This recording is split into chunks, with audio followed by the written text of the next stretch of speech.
Microsoft officially launches Windows 8, and Borderlands is coming to your iOS device with the release of Borderlands Legends today on AppJudgment. This episode of AppJudgment is brought to you by Carbonite. Welcome to AppJudgment, your source for mobile app news and reviews. I'm Jackie Talbot. And I'm Mauricio Balvanera, and later on in the show, we're going to be talking about, well, you and Tara Long. I asked Tara Long to come on and tell me a little about Borderlands Legends. That's kind of exciting. Yeah, it's really exciting. It's not the Borderlands you might be expecting. Yes. But it's still Borderlands nonetheless. And you'll probably love it if you love Borderlands, so. Yeah, we'll check that out later. But first, yesterday was a big day for Microsoft. Yep. Lots of announcements. Lots of announcement that you won't be that surprised about. They officially launched Windows 8 and the new Windows Store. That's right. Windows 8 is available for purchase online and in stores right now, starting at $39.99. That's pretty cheap. It's pretty cheap for a new OS. Yeah. So the big deal for us here at AppJudgment is that it adds another view that is heavily geared towards the touchscreen devices. Microsoft launched an online store for Windows 8 apps similar to apps in the Apple App Store. So they're kind of getting up on that, like Google Play Store, App Store. So I think we're going to be taking a look at a lot more Windows apps in the future I'm excited here on about AppJudgment. that. Yeah. So just in case you know, there might be a little bit of confusion about this. There's Windows RT and Windows 8 Pro. I think we talked about this a few days ago on the show, but just to reiterate, Windows RT version of Microsoft Surface will only run apps in the Microsoft App Store. Windows 8 Pro will run other apps outside that aren't going through official Microsoft pipelines. But for the RT, it will. Yes, exactly. Some of the core touchscreen apps you'll be getting are Mail, People, the magazine?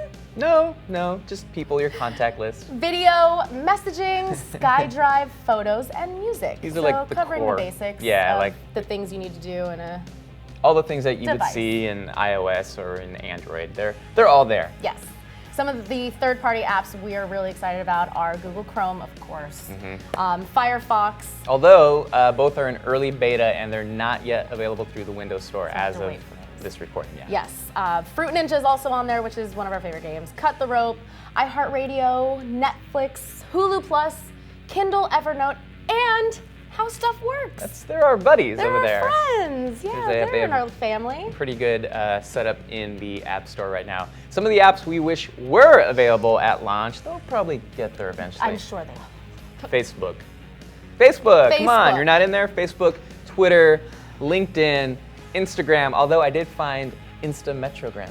What is that? I don't know. It's not Instagram, I'll tell you that. Instametrogram. Angry Birds, RDO, Spotify, HBO Go, a lot of the bigger apps that I like to use on Android and iOS. I'm sure, Twitter and Facebook are going to make it eventually. Sure. Look, it's early on. Oh, yeah. They're going to get there. Yeah. I'm probably not going to get the Surface, although, I almost hit that buy now button today. Really? Well, I like the idea of an OS that's, well, actually, if I were to buy it, I think I would wait the 2 weeks for the Windows 8 Pro version. But RT is kind of... It looks nice. I agree. I can't decide. Yeah, I'll get one eventually. We're going to play with Rob DeMillos. He's our CTO. He's definitely going to get one. Yeah. We'll bring it onto the show and talk about it a bit. What's interesting about the official launch of Windows 8 is that it kind of marks, I think, the beginning of a new era in computing. We talked about, especially in gaming, everyone's shifting away from AAA games to iOS games. At least like the business people. It's really hard to make money on AAA games now. Yeah. And I think we're going to start seeing that effect a little bit more in the way we use computers very soon. That's a good point. And I mean, it's such a big step for them and a stretch from what they've been doing. Right. It's a big thing. Yeah, and I think that means we're also going to be taking a look at a lot more apps around here. Like. We need to cover. Yeah. Windows. Oh, you know what? We have Windows 8 over here on this laptop. On this Lenovo. We got a thing. We can show you a little bit of that.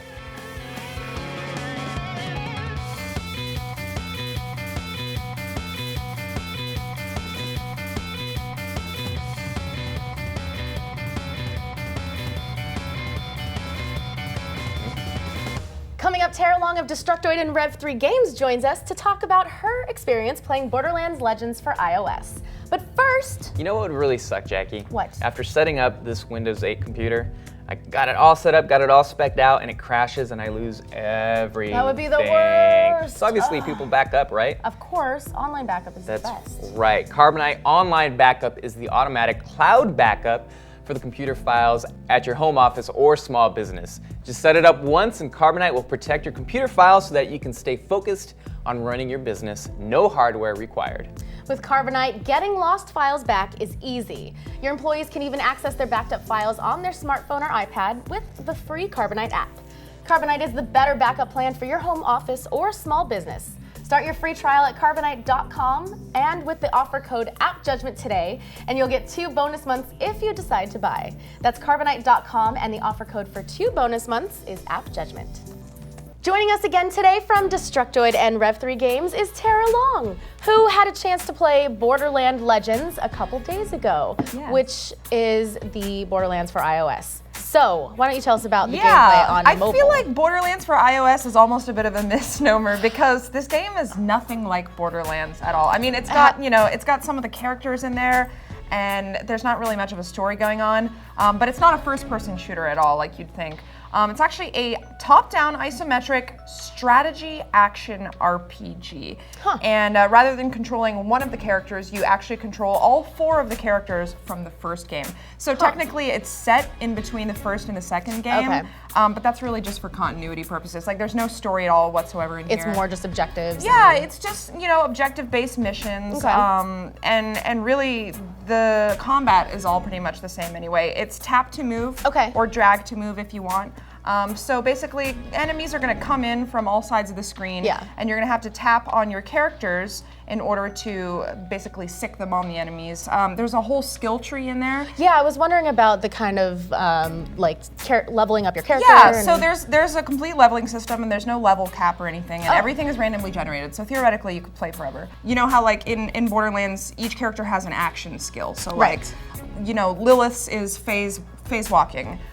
She's got that same action skill in this, but she's also got 2 others in addition. Okay, so like secondary, or are they all primary? They're all primary, so you use them as you would in the normal game, and then you've got some other passive skills in there as well. But basically, like each character on the top right side of the screen, there'll be a little icon for each of their action skills. So if you want to initiate an action skill, you can just tap that icon in the upper right-hand corner of the screen, and it all varies from character to character. Like I said, there are some of the same skills from the first game in there. So it's kind of stuff that's in line with their existing skills already, but a little bit more in depth and complicated. Yeah, it's nice that they kind of added some extra things to it. It's surprisingly rich for a mobile experience, and of course, Borderlands is such a rich game to begin with. They can't include everything in there.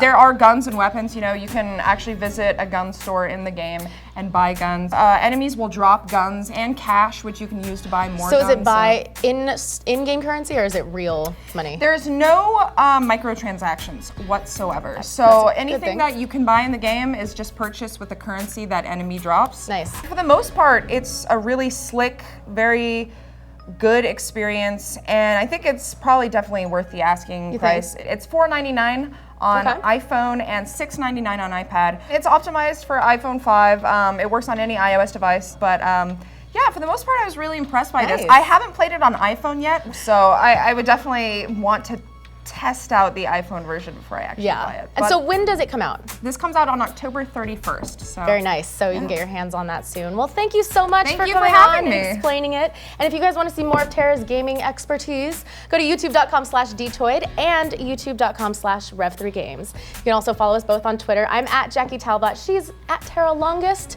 The show is at AppJudgment. And also make sure to subscribe to us on YouTube, find us on Facebook, Google+, wherever else, and we will see you tomorrow.